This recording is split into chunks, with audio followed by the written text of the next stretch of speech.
Brooks Running reminds us that we're all powered by something. Whether it's the me-time energy of a run after a day at the office, the electrifying energy of your first marathon, or the infectious energy of a group run with your friends. No matter what energy powers you, Brooks has gear specifically designed to unleash it. So lace up and let it out. Let's run there. Visit brooksrunning.com today to learn more. Starting a business can seem like a daunting task, unless you have a partner like Shopify. They have the tools you need to start and grow your business. From designing a website to marketing to selling and beyond, Shopify can help with everything you need. There's a reason millions of companies like Mattel, Heinz, and Allbirds continue to trust and use them. With Shopify on your side, turn your big business idea into... Sign up for your $1 per month trial at shopify.com/special offer. With the power and endurance of Toyota trucks, you can go to the most incredible places. Like this valley, where the echo does different voices. Hello! Hello! Hello! Hello! We know what we're made of. Toyota trucks.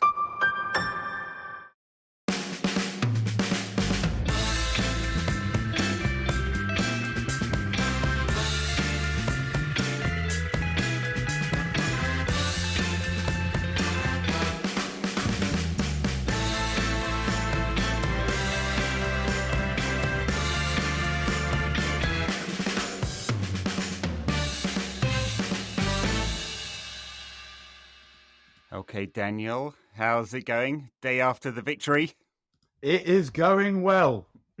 Very good. It's a bit like it's a bit like when your grandma gets ill and then she doesn't die, and you think, I'm never going to take her for granted again. It was a little bit like that. Interesting analogy, yeah. I guess was thinking back to, it wasn't the last League Cup final that we won, but the one we won against Tottenham. Okay. On penalties. By the time United lifted the trophy, the United end was half empty. Yeah. Because no one really gave a shit, because we were always winning them. Winning everything, yeah. And last night wasn't like yesterday wasn't like that. Like when United scored, especially the second goal, United then just absolutely went off, people dancing in the rows, in the aisles, and it felt like, yeah, Jesus Christ, I've missed this. Yes, needed that. Yeah, I mean, it was great. It's great. And I do enjoy the fact that it is managing to boil the piss of quite a lot of people. You know, we are back when there's a lot of chirpy people going, well, it's only the League Cup. Opposition fans, that is. And it matters a lot. I mean, it matters to both teams for different reasons. Obviously, it's 50 years since Newcastle have won anything. And it matters to United because it's 6 years. I was at the last one in Stockholm. And I'm not sure. I think even then I might have been taking something for granted because that felt like an easy win. But yesterday was really good. It did feel that. I remember thinking when we got to the knockouts, and you kind of look through that competition and you think, I can't believe Mourinho won't force us through this array of teams. Yeah. Then the teams that were sort of slightly less shit started drawing each other. Yeah. And the one that was slightly less shit would knock out the one that was a little bit less crap than them, and that whole thing totally opened up. But yeah, Stockholm still rankles with me because I had to work afterwards. So when all my friends went out to celebrate, I was sitting in a hotel room writing, and then I had to drive back to the airport. That sort of rankles. But yesterday, it felt. I tell you what, I really appreciated about yesterday. I think was that the first of all was shame avoidance. Yes. It being us that were Newcastle's patses would have been a humiliation on a par with losing an FA Cup final to fucking Crystal Palace and that Alan Pardew dance being on the Match of the Day credits forevermore. It was, for me anyway, I was talking that level of shame and humiliation. Yeah. But also, I knew we were going to win. And I thought about this on Thursday night because when we did the pod before Barcelona, you said, we're going to beat Barcelona. We'll beat them at home. And I said, I think I agree with you. And even when we went behind in that game, I didn't really think that we weren't going to come back and at least get extra time, but probably beat them. Mm-hmm. And before the game yesterday, I said two things to the boys I was with. I said, the first thing is, I am sorry, but there is not a fucking way on this planet that Rafael Varane and Carlos Casemiro are losing a cup final to these. Yeah, It right. is impossible.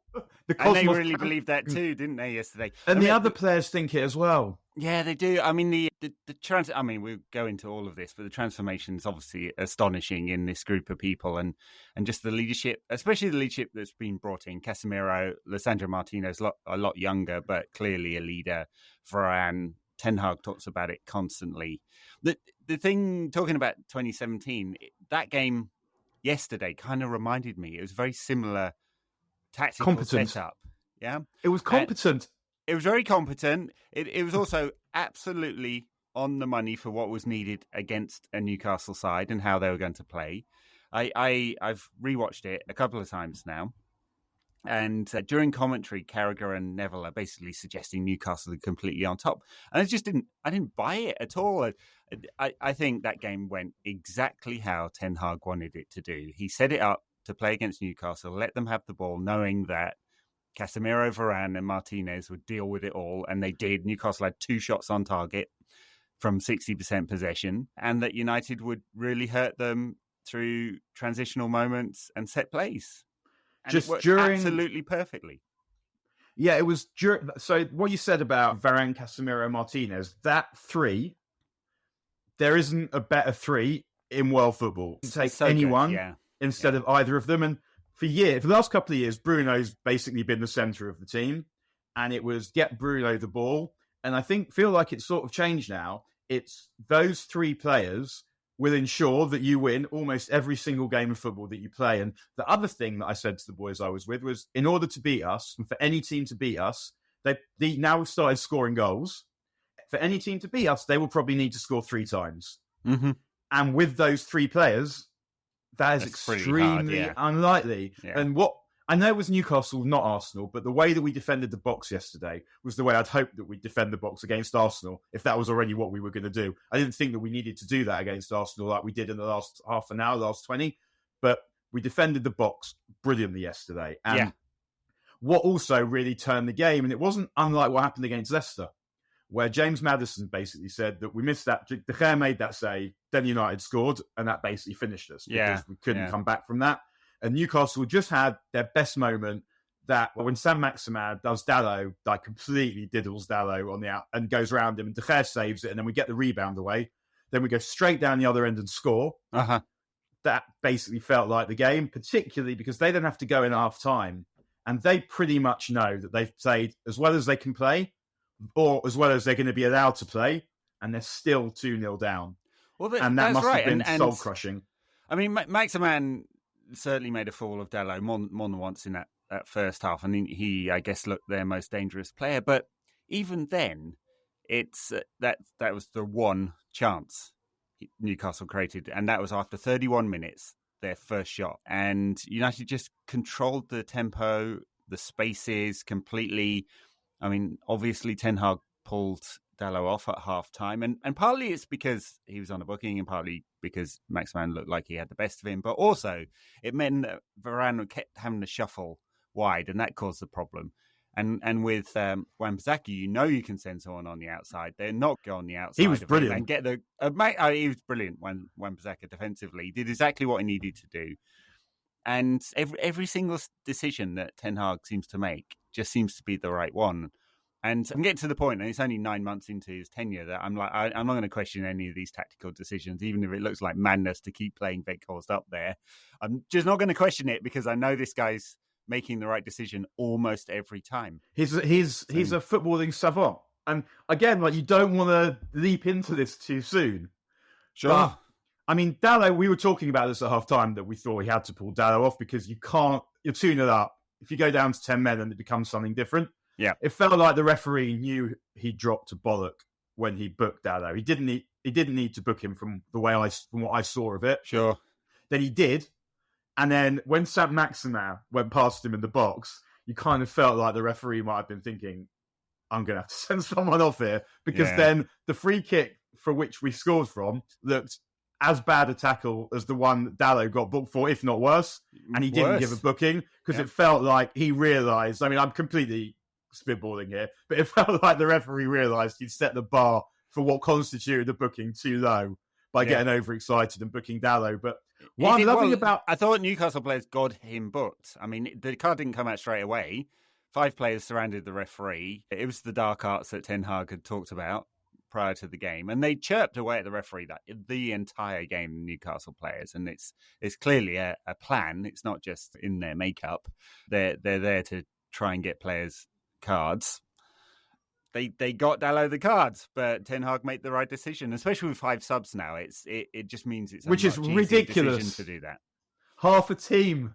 It's absolutely ridiculous. If you don't like it, you can just change half of it. But what I liked about Wan-Bissaka's performance yesterday, and also his performances more or less all the time since he's come back, is not that we know he can defend on the outside. And yesterday he even won a back post header, but it's the rampaging forward with the ball. His feet are still bent, obviously, which is problematic. But his ability to eat up the ground and make good angles, because we're now playing sometimes with the inverted fullbacks. Yep. He's doing really well at coming inside and beating men in the middle of the pitch, not necessarily going around the outside. And I don't know. I guess I had assumed that we'd try and sign a right back this year. Part of me wouldn't mind if we didn't, and we just tried to make do with what we've got, because there's something, it just feels less fraudulent if you think, let's just go and sign the best right back that we can. Can we make something out of what we've got? And that's the thing with Ten Hag. What he's doing is he's turning the good players into fucking brilliant players, and he's turning the players that we thought weren't good enough into players, or players who we thought could be good enough if something happened. He's the something that's happened. And yeah. I mean, his passing range is obviously not particularly good, and that's the question mark that I'm sure Ten Hag will have. I mean, he will want to eventually build a possession-dominant side. I mean, clearly at the moment, the team's knackered. They played a certain type of opponent recently, and that's again the brilliance of Ten Hag.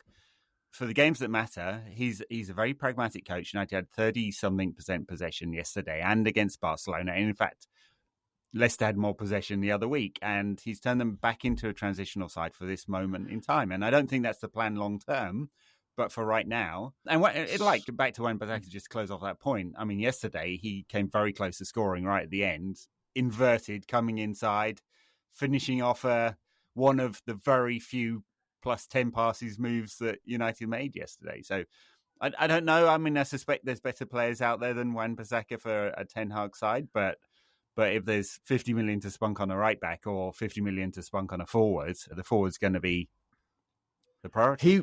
He was the perfect player to bring on in that situation. Oh, for sure. And also, to go back to your point about the pragmatism, he made very pragmatic substitutions all the way through that I didn't think he'd bring on. I thought he'd bring on Garnacho to try and score on the break, but he didn't. He brought on Zabitzer with McTominay. I didn't think he'd bring on both of those to close the game out. And that's the thing, is he's not. He may have coached Ajax, but he's an idea. He's a pragmatist. He's not an idealist, because he wants to win, and he knows that in the end he's going to be measured by winning, and he's got good enough players to make it exciting in the meantime. It's not going to be like winning under Mourinho, where you really have to win, because the football sometimes can be totally unacceptable. Yeah. But he made seeing it out substitutions also, and it worked really well. I really like what he said before the game, where he goes, it's all about that glory and honour in football, correct?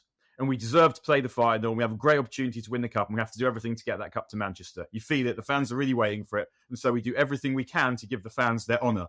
And it is another one of those sort of paragraphs that it wouldn't sound the same if someone said it in their own language, because we don't really use honour exactly like that when it comes to football. Yeah. But the way that he used it with regard to football made it seem like really the right thing. Yeah. Partly that's probably just because it was him and I'm a patsy for him. But also, I can't pretend that. Even if he did that's all right. I think we even if he did like a rack and bone man. Did you see him on the plane with the trophy with his flat cap on and his overcoat like a rack and bone man? I can't totally get behind that. But I tell you what I also loved about Ten Hag, the fact that he was out for dinner with Fergie on, was it Tuesday night? Yes. Which means that at some point, one of the other has gone, fuck me, you see what's going on at Anfield? Yeah. And they shared a moment. Fergie and Ten Hag have shared a moment about what's going on at Anfield. And then after the Barcelona game, Ten Hag got a proper Fergie-style stech. Stech, Yiddish for poke. She got a real Fergie-style stech in on Liverpool. When he was talking about the Barcelona game, he said, you've seen they're 8 points clear in Spain. And, of course, we saw what Real Madrid did the other night. Yep. And it was just, yes, we Yes, did all exactly. see that. Yeah, and just so everyone knows, this is by how much we're better than Liverpool. Well, I mean, of course, everyone put 2 and 2 together after the Fergie dinner and Ten Hag pointing out Newcastle's time wasting and dark arts and go, haha, very Fergie. I mean, and may or may was also not be very true. Fergie. It feels like one of those stories that's made up, but I mean, it did feel very Fergusonian to then go do that. But when it comes to Ten Hag and him sort of really feeling it and getting it, I mean, they put out a more polished statement today, a letter to the fans saying we're at one with the team. And I'm perfectly prepared to believe that because we saw after Barcelona, Martinez stayed till midnight at Old Trafford signing autographs and taking pictures with fans. Casemiro and Varane were pumping the fists at Wembley yesterday. I mean, these guys have won absolutely everything. They shouldn't give a shit anymore, but clearly they do. They come to dancing United away and they with love it. Garnacho and Martinez is great. Oh, sorry, Casemiro and Martinez. Well, Anthony and Martinez. Sorry, What's happened is Casemiro and Varane have come to United and they love United. They love the Premier League. Yeah. And they've realised the Premier League is the best league in the world. And I don't sound like some idiot saying that who works for Sky. And for me, all right, Neville. For me, Dave, the Premier League is the best league in the world. No, it isn't. But it is. The football's the best. It's the most exciting. The away fans make the atmosphere really good. And they've come and they've thought, this is fucking brilliant. And I love it. Yeah. And also, they're serious sportsmen. You don't suddenly shut off the desire to excel and to succeed. And I mean, it's sort of almost not been lost, but how good Varane's been this season, just because most of the talk has been about the other two, because Casemiro is a midfield player, tends to get more attention, and Martinez was someone people said wasn't going to be good, and is. But Varane, like the composure, but also the desire to make sure people do not score, the blocks. And he's also much better on the ball than I thought he was. I mean, I knew he wasn't a donkey, but his passing and his confidence with the passing and the running of the ball has improved a lot through the season. Yeah. And it comes with it comes down again to, I say this all the time, that people talk about Ten Hag and tactics and coaching and this and that, talent and mentality. And Laurie Whitwell wrote that Martinez wasn't the fastest centre-back they could get, although he's not slow. He wasn't the best in the air, but the reason Ten Hag wanted him was because he knew that the mentality was worth more than a little bit extra that other players might have had in raw materials, in raw physical materials. And you see it in the way that this team play. You know now, if you play United, you're going to get tackled. Yeah. You're going to have to run hard and fast. And those things haven't been true for a long time. Even the Mourinho teams, they didn't have enough strong, hard, fast players who like getting involved. When they were winning, Ole's team didn't really have that either. But now, you're not going to get an easy game against United, even if you get beat.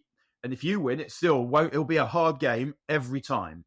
Almost every time. And I think we can trace a lot of that back to the decision to make the players go run that 13 kilometres after Brentford. I mean, it feels so trite, but he got out there, ran with them, said, hey, you have to do this and you're doing it with me. So it's punishment, but he took the punishment and it was collective. And it was just the reaction to that has been so different to when Mourinho decided to dole out the punishment beatings, and it was all about the players' failures, and he picked individuals out, and it's all about his own personal glory, and it's just completely different. And again, I mean, those because he's ruthless. He's first of all ruthless, and there are consequences, and also you've got players that understand now, because you've got Casemiro and Varane, you've got players that understand that that's how it has to be in a successful team, and just going into any game of football with Casemiro, Varane and Martinez, it's like walking into a pub and saying, right then, dickheads, who fucking wants some? It's a challenge. It is. Because it's saying, we've got this. What are you going to do about that? That is generally nothing. Yeah. What are you looking at? You're saying the we've most got unanswerable Begbie. question in the world. We've got Begbie going into the pub saying, "Yeah, I knew that cunt was going to fuck some cunt." And it's Kids. And it's not even there. It's not that they're gonna fight you. Talking as Wenger would say, footballistically, have you got in your team what it takes to beat a team with those three players right in the middle of it? No. Yeah. And I mean, I actually think Martinez, the butcher nickname, is less about the tackling. He's not rash at all. I mean, he's hard, but he looks for conflict, and I think he gets off on the conflict, and he looked for conflict against Newcastle yesterday repeatedly. There was one great moment in the second half towards the end where we could, weirdly, those at the other end could see it, and the officials couldn't see it, and he knew that he was blind. The officials were both on the blind side, and it was that way you get both hands in the back, absolutely hurl someone to the ground, and no one can see. And I think the thing with him, and the biggest, and there's just such an obvious comparator is Christian Romero, because they played together for Argentina. Scotty prefers Romero. Romero's prefers got all the Otamendi, which is even more bizarre. Romero's got all the raw materials to be a really good centre-back, but he's wild. Because for him, the conflict and the violence is a sort of end in and of itself, and it's a demonstration, and whereas Martinez is just a serious competitor. He's not trying to hurt people, and he's not making dangerous tackles, and he's not risking his team by making silly tackles. It's just about what you have to do to win a game of football. And what he has to do to win a game of football is, he competes. It's hard, and it will be physical every time, but he won't be trying to take your knees off because he's not a lunatic in that way. No, he's not. He's not Marcos Rocco, who was a lunatic and completely out of control. Yeah, I was looking at wild. He was wild, and he doesn't make good toast either, which is unforgivable. Or tats. I was looking at Mark Stats, who does some great visualizations on data, put out a piece on Casemiro and United this season with and without Casemiro. And it's absolutely astonishing, the difference. United are better on every single metric with Casemiro. So he was brilliant yesterday, and he just knows where to be. And he basically played centre-back in the second half. United are higher on XG, lower on lower XG against, higher on threat, lower on allowed threat, higher on possession, higher on field tilts, which is the kind of American word that seems to have creeped in for territorial possession, have a higher defensive action height, as in they push up the pitch, better at counter-pressing, higher up the pitch when they start the passing sequence. Even the goal kick progression is better because they build up better. Build-up completion is much higher. Every single metric. I mean, this guy and the impact he's had on United, the full team, attacking and defensive, it can't be overstated. And I have to say, my question was mostly about, are we going to look back in 3 or 4 years and go, oh, that was another one of those ones where we paid a hell of a lot of money for an aging player. But he's even better than I thought he was. And he's completely the heartbeat of this team now, and absolutely brilliant yesterday and deserved his man of the match. Yeah, I also, there's no metrics or visualizations for cool. Yeah. And Casemiro has massively elevated the level of cool in this team. Yeah. Most importantly of all. But that's the thing is, and partly it's him, and partly it's we've needed this player for so long. Uh-huh. I remember the summer that we signed Maguire. So how can you justify spending £85 million, even if Maguire's the best centre-back in the world? Because that's not, you can hide a good defence. You can rarely hide a good midfield. A bad midfield, sorry. You can hide a bad defence sometimes if you keep the ball down the other end. I mean, that's what Guardiola's made a career out of it, being the best manager of his generation by hiding bad defences with possession and goals. But what Casemiro has, because I agree with you. I thought Casemiro was a brilliant player when we signed him. And I guess the first time I heard we were interested, I thought, I don't like the sound of that. And the reason I thought I don't like the sound of that is because I thought he was older. I didn't think he was 30 at the time when we signed, or 29. I just thought he was 2 or 3 years older. As soon as I looked at it and thought, okay, at that point, it doesn't work for me that I'm going to say someone who has devoted their entire life to being the best footballer that they can be is going to come to United and break the habit of a lifetime and just not put effort in anymore. It just doesn't make sense in terms of how people's characters work. And it might happen, but the likelihood definitely is that it doesn't happen. Mm-hmm. But I guess because he played with Modric and Kroos, he got a lot less of the ball than he did for Madrid. Because also Madrid much more dominant in games in Spain than we are currently in games in England. Yes. So you only really get to see the guard dogging. Whereas for us, he's just doing so much more than that. There's no reason to think he can't score another 5 or 6 goals this season. Yeah. He's a complete midfielder at United. I mean, yesterday was one of the most defensive performances he had to put in for United because of the nature of the game and because United were happy to control the game without possession. He did do a lot of defensive work. But for United, he's been a complete midfielder. And just magnificent signing. Word on some of the other players. It was interesting. It was probably not Bruno's best game. Marcus Rashford couldn't get into it except on the transitions. Again, I think a lot of this is to do with United deliberately bypassing midfield. I think very, Rashford very is direct. probably. I think he's a bit tired. Also, Yeah, you can probably. see. I think this might be the team that might be playing within themselves a little bit in first halves, just staying in the game, trying to get in front because they know that there are a lot of games, and then properly like having at it in the second half if they have to. But the intensity is upping pretty much every time in the second half, and I'm wondering if that is. I mean, I think you're probably right. Yeah, and I mean, we forget United played on. Well, we don't forget, but United played on Thursday. Newcastle didn't, and against Barcelona, there's a massive physical and emotional dump after beating Barcelona that you can't do anything about. You can't say, right, but they'll just be on a roll and they'll just bounce into the next game necessarily because of what they expended. But like coming from behind to beat Barcelona for those players would be a massive deal. And they put a lot into that game. It was quite a hard game, particularly in the second half. I think it had an impact in how United played for sure, and how they approached that first half in particular yesterday. And then a word for Anthony, who I thought was excellent. Just carries the ball really well, made the right kind of choices, and does all the defensive work. So he's a good player, and it's again what you said about Ten Hag. Ten Hag loves Anthony. Might he know more about football than you do? Not you, just because the whole Anthony thing is totally confected. Yeah, he did that trick against Sociedad, where he spanned twice. Whoever it was against, where he spins. And it was good. He did it, misdirected from the run that Casemiro was making, then just hit a bad pass. Yeah. But it wasn't just a showboating trick without a purpose. But if it was, so fucking what? There'll be kids in playgrounds trying to do that tomorrow. For sure. And we want people to play with freedom and with abandon and to entertain. George Best wanted to take the piss out of people. Cristiano Ronaldo wanted to take the piss out of people. That's literally United is rooted on wanting to take the piss out of the opposition and particular individuals in the other team. So when you get a player with the balls and the talent to be able to do it, it should be encouraged. But we saw him do that exact trick yesterday. But then United go on a brilliant counter and Weghorst nearly scores. But I agree with you. I thought Anthony was excellent for all the reasons. But the whole thing was confected by TV and TalkSport.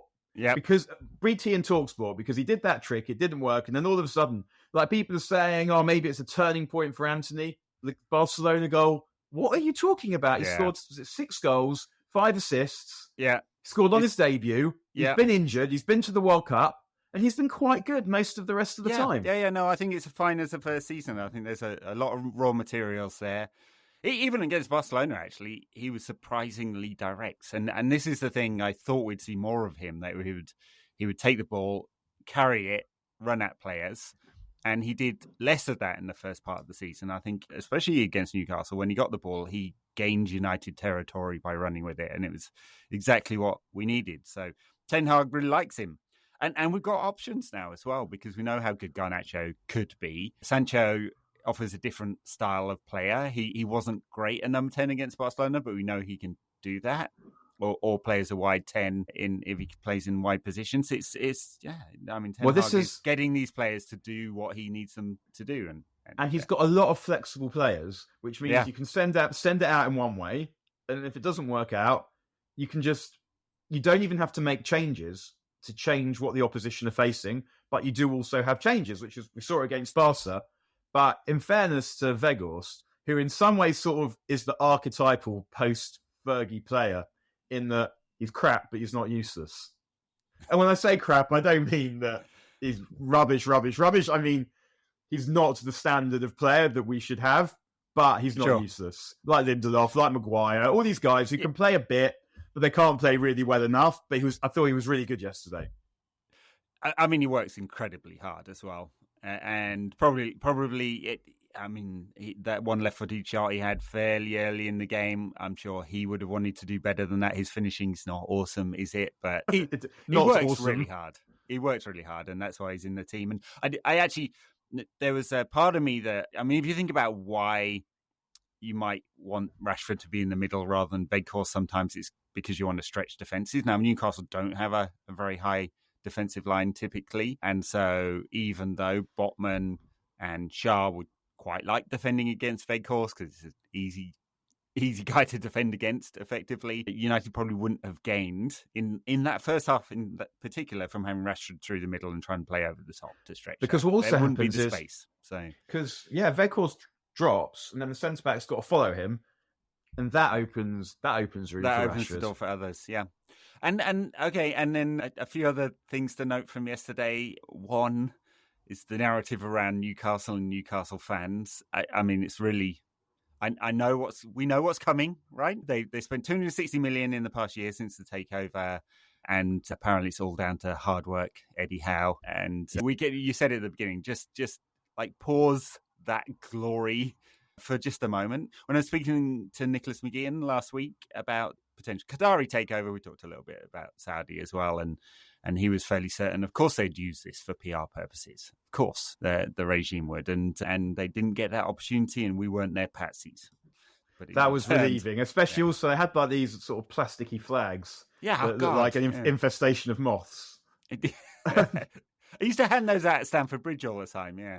I hope this doesn't take off. I mean, it looks good on TV, but yeah, it's like crap plastic flags. Bin liners and moths. But I mean, I think that they're quite a long way from challenging still. I mean, Guimaraes is a really good player, and Alexander Isak has a lot of ability, a lot of raw materials. Like someone who is good enough to score goals against the good defenses, but doesn't score anywhere near enough goals. And sort of felt like them not starting him told us something, because Callum Wilson's a good player, but he's someone you'd expect Varane, and he's not going to do anything that Varane and Martinez haven't seen before. He doesn't do anything unexpected for sure. Or can't handle. Got a sniff. Whereas Isak has more interesting ability where he can run past players, he can beat players, he can make them look silly. And I thought that the fact that they only picked one, and it was Wilson, who I know is the first choice, and I know Isak's been injured, but it told us a little bit about how they thought the game was going to go. And there were those, I guess, that first 20 minutes where you're sort of thinking, you could find yourself coming to think that this game looks like 1-0 them from a set piece. But I didn't really feel like they were going to score otherwise. And as you said about Casemiro, I mean, that guy just knows his way around the football pitch. Mm-hmm. And we have players who, and that's one of the things that has also really changed with those three players we keep banging on about, is that it's the football intelligence as well as the personality to read the game, to know where the ball's going to be, to know where they have to be. And I tell you who else I thought Zabitzer did well when he came on. He did, yeah. He did. He gave us a bit of impetus when we needed it. He's competitive. He uses the ball well. It's kind of interesting. He's clearly not going to be first choice much, but he's a good squad player for now. Yeah. I mean, just to kind of close out on my thought about Newcastle, I'm glad we weren't part of their PR process. Glad we could slow it down a little bit. I find it kind of sickening that they've got a bunch of cheerleaders in the media, Shearer, Culkin, Luke Edwards, bunch of others, right? Who there's this kind of narrative that it's basically like, oh, we know there's a question around the owners and some quote unquote controversy. We'll talk about that another time. All right. And it's always later. And it's always just like, yeah, we don't want to address that. And we don't want to address what's really happening here. And and it kind of gives license to the fans to also do that. And I see there's very few. There's one group called Newcastle United Supporters Against Sport Washing, who get abuse and death threats on Twitter from their own fans, from fellow Newcastle fans, because they dare kind of suggest that perhaps all is not right in the world when you have a state with that human rights record owning your club, and questioning what it really means to win when that happens. And I don't know. I mean, it's what sports washing is all about, and that's the first part. The second part is co-opting institutions like an unsuccessful but old institution of English football. And the third part will be the reflected glory and the soft power that comes with it. And we know the path and the road they're going down, and there's people with the responsibility to push back against that don't do it.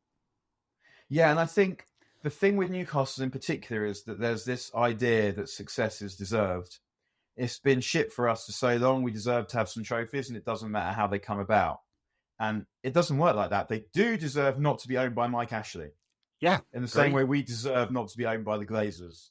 But we don't deserve anything beyond that, nor does anyone else. Yeah. And talking of the Glazers, I presume you in the crowd and me watching the telly heard the anti-Glazer chants. Curtis Woodhouse on TalkSport probably didn't, because he never does, because he's a white merchant. That really pissed me off. It really pissed me off, actually. The anti-Glazer chants. Like, we're winning the trophy here.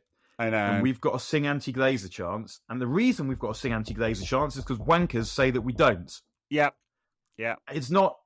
It didn't used to happen, particularly when we were winning. There were anti-Glazer chants all the time, but it wasn't a matter of principle. We're winning a trophy here, therefore we have to show that we're still against these fuckers that have taken £1 billion out of our football club. Right, because some twat in the media will say, because hey, people keep saying, well, you only do it when you're losing, yeah. It's gone quiet now, hasn't it? And it never did. But yeah, it's not great. And there was a few things about the whole celebration that were actually quite annoying. I mean, obviously it wasn't that annoying. I was going to say, it was quite good, generally. I mean, it was funny, like, waiting for at what point is Maguire getting Mercy subbed. Mm. Before the game, they asked him what he was going to say in the dressing room before the game starts. And he says, go out and enjoy it. Play with lots of energy and intensity and take it all in, really. Play with a smile on your face, enjoy the occasion and win the game. And ever since I've been made captain, it's been a dream to lift my first trophy for this football club. And just that whole package just made me laugh yesterday morning. And then they mercy sub him on, and obviously he allows Bruno to lift the trophy with him. But also, then they lift the trophy. But the thing about it is, and I think I took a photo of this actually, was that United End is sort of an L shape almost. Yeah. And the trophy lift happens facing away from the United End towards the other side. Because the point of the trophy lift is for Carabao to get photographs. It's not actually for the people that have paid to go into the game to enjoy the moment, the moment, to see the moment even. And then they start just piping in the music. And look, Only Love Will Set You Free will probably be on every party playlist I make until I'm dead. And and I'm assuming that it will be on every one that my daughter makes once I'm dead.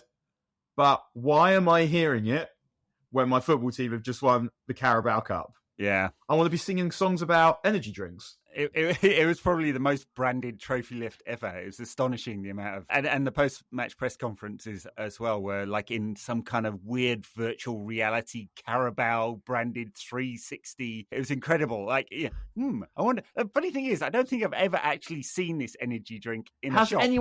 Has anyone ever drunk Carabao? No. Email us or tweet us if you've had Carabao and tell us about my Carabao experience using the hashtag my Carabao experience. But no, I've never seen... I felt like there was a moment when I saw Casemiro looking at the trophy, and in my mind, his internal monologue was like, why has this bitch got 3 handles? Because he's obviously not seen such a thing before. But, well, you can grab it from any side, I guess, and have extra branding on there. Yes, that was all a bit strange, but look, we'll take it, right? Take it. Alan Shearer, the photo of Alan Shearer just head in sitting hands, there looking glum, beautiful. To go with the other one from the 1990 Cup final when he's standing there as United collect the trophy looking glum, is just one of those things that I feel I will never, ever tire of that.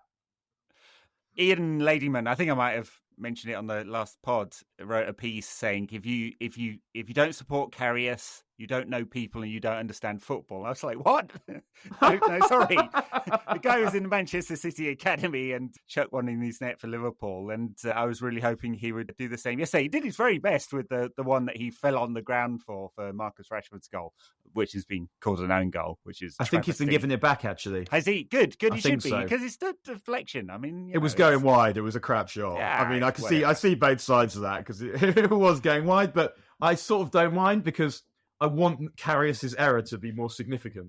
Yeah, Anything that elevates the standards of Karius's balls up, I can totally get on board with that. Even though I feel I owe him a debt of gratitude for losing that trophy for Liverpool and showing us and getting us the spectacle of ex-Brookside actors offering out Sergio Ramos on Twitter, which was tremendous days for very dull periods in the history of Manchester United. But I loved what Ten Hag said afterwards, where he said, "I just love United." He did. So when I see our shirts, when I see the boundary with the fans, when I see Old Trafford, when I see the legacy to Alex left, so many big players were developed in United teams, that leaves a big impression. We want to do the same. This team wants to make its own history, its own legacy. When this opportunity came, I thought this was the right club for me. I want to be part of it. Nice. And that's perfect. It is, because for Mourinho and Van Gaal, it didn't feel like they wanted to be part of United. It felt like United had to be part of them. Mm-hmm. Especially Mourinho. Yeah, that l'état c'est moi idea. And Fergie got it in the end. He'd often slip when he got a bit older and he'd talk about my fans. Yes, yeah. But he'd sort of earned the right to some of that. And he never, because he's such a massive history nut, his place in the scheme of things, he never sort of lost that reverence for history and reverence of what had gone before him. And when Ten Hag had that meeting with Fergie, I mean, I know I'm reading way too much into this, but if you look at the managers that came after Busby, I mean, they're intimidated by him and him being there, with good reason in some ways. Whereas and I know Fergie got there much later, so not in the immediate aftermath. Fergie loved chatting to Busby, just talking football with Busby, and he felt that the Busby being there was just a great opportunity for him. And similarly, Mourinho and Van Gaal basically did everything they could, and Moyes, from the moment that he decided to keep Wayne Rooney, despite being told what to do by someone that knew the situation better than him, they sort of always kind of kept their distance from Fergie. And Ten Hag has the confidence in his own ability to say, I want to be part of you, not the other way around. Like, it's a privilege to follow you, to be involved with United, but also I'm going to nail this. And he really has, and he's in control of this club. I mean, he's been in control of the transfer policy. He's very much in control of the squad. He's demanding. Who was it that said this week? He's really demanding. Was it Marcus Rashford? I forget now. He demands more every day, and there are consequences for not doing it. And yeah, he has the confidence. He knows what he's about. He's a man. He's not young by any means. He's early 50s. He's got some history, and he's done a phenomenal job. He, in the press conference after the game, he left the trophy and had to be reminded by Laurie Whitwell from The Athletic to go take it. And he sort of joked that this will be, it's okay, I can leave it. There'll be others to come. And that seems to have wound a few people up as well. Great. There will be others to come. I think we can be fairly confident in that. Yeah. And hopefully this season. I think that, I mean, the FA Cup feels like it's beating City away from being something that we'll win, because we've just stopped losing to teams we shouldn't lose to. Yeah. And the only team that is above us in the league that is still in that competition is City. And it feels like, and the only team of our level in the Europa League is Arsenal, who might have to throw Sporting, because Sporting is a difficult draw relative to what was available. Did they beat Spurs twice this season? This season, Sporting. They definitely beat them in Lisbon. I think they beat them. I think they beat them in Tottenham as well. I think they won both of them. Yeah. And so, they're not rubbish. And it might be that Arsenal have to lose that in order to focus on the league. Yeah. It's a good shout, actually. Well, we're going to come to that really soon. United, it just doesn't let up. Anyway, let's take a quick break here, and then we'll come back and talk briefly about the FA Cup game.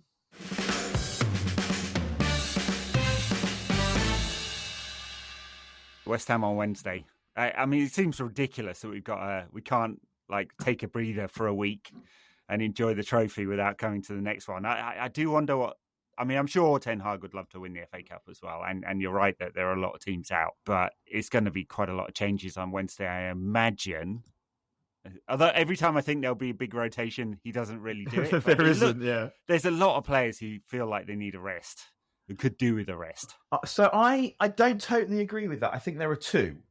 I think that Bruno and Rashford, if you don't rest them now, when is it going to be? And I think I'd also be very tempted not even to have them on the bench, because it's not just a physical thing; it's a mental thing. You're not competing today. Yeah, you don't have to focus. You don't have to prepare. And we've got alternatives to both of them. Hopefully West Ham will want to rotate as well, because they're sort of still in a bit of a relegation struggle. I mean, they won at the weekend, but they're not going down, but they have to. I think Moyes will rotate, and so that gives us an opportunity. And I mean, I think you're right. Bruno really does suffer from being tired. He talked about it recently, didn't he? He never wants any time off, so I'm sure he won't want to be rested. Rashford, I'm not sure he was even completely fit yesterday. Obviously, he had that foot problem. They were going to play him whatever. It'll be interesting whether stuff comes out, or whether he took like painkilling injections, because I wouldn't be surprised given how he was hobbling after the Barcelona game. And he played the whole game. He played the whole game. You're right. Although I think maybe he probably nonsense. But although I think maybe I think maybe he played the full game just because we had to bring on Wan-Bissaka. We played 88 minutes. Yeah, he had to bring on Wan-Bissaka. Yeah. Then he brought on those two midfield players to lock things up. Yeah. So if you take Rashford off at that point, then you don't really have, and Weghorst had gone off, hadn't he? Had he gone off? Yeah. Then you don't really have a striker to bring on. It wasn't, and he had to give Maguire the pity fuck, didn't he? So anyway, I wonder whether Varane will get a rest too, and I'm sure Varane won't play. Martinez maybe not, and Shaw probably won't play. Right, but they've all played a lot. Yeah, and those would be the key ones. And apart from that, there's replacements to come in for all of them. So it's a drop off, but not. And Casemiro probably does play because he had 4 games off. Yeah, it's true.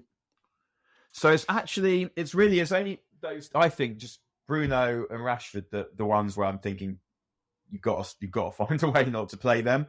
And I think that we should be good enough to take care of West Ham, but you can see it being a horrible tight game. I mean, I think that's one. Whereas if you don't play McTominay in this one, when are you playing McTominay also? Oh, true. But it says something about the squad shape now, where the players that used to be the players that we had to rely on and couldn't rely on are now the ones to come in. And for a game like this, where they have to, because it's West Ham and it's Anfield next weekend. And then do we get into the game against Betis? It's coming up really soon, the game against Betis as well.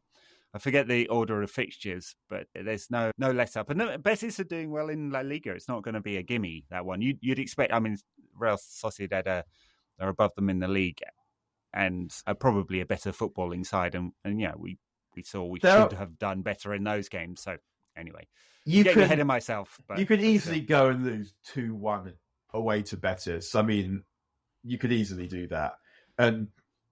But yeah, we should be able to beat all of these teams because we're better than them. But that's not how football works. It's not how football works. Yeah, you have to perform. But we have started like that. We've been saying this for quite a few weeks now. That the games that we should win, we win. We are winning. And what's happened, and that sort of started quite quickly. But what's happened since the World Cup is we're starting to win those games comfortably.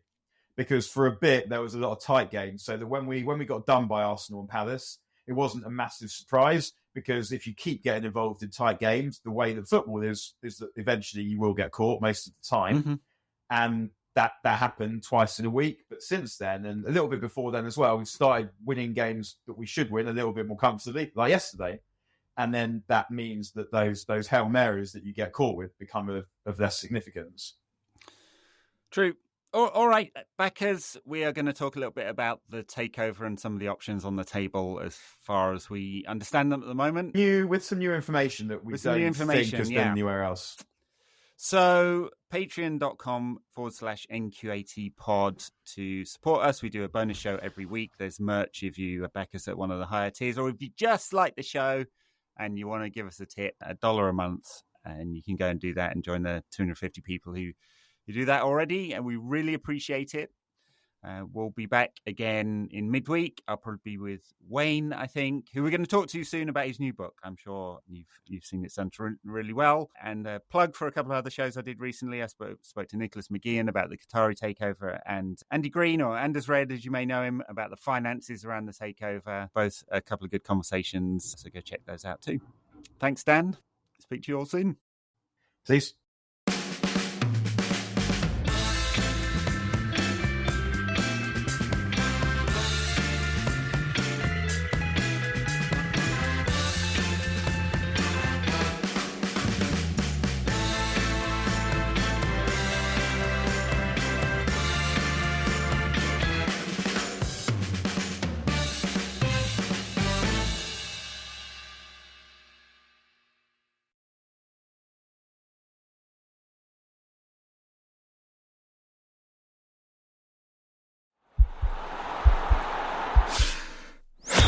This podcast is part of the Sports Social Podcast Network.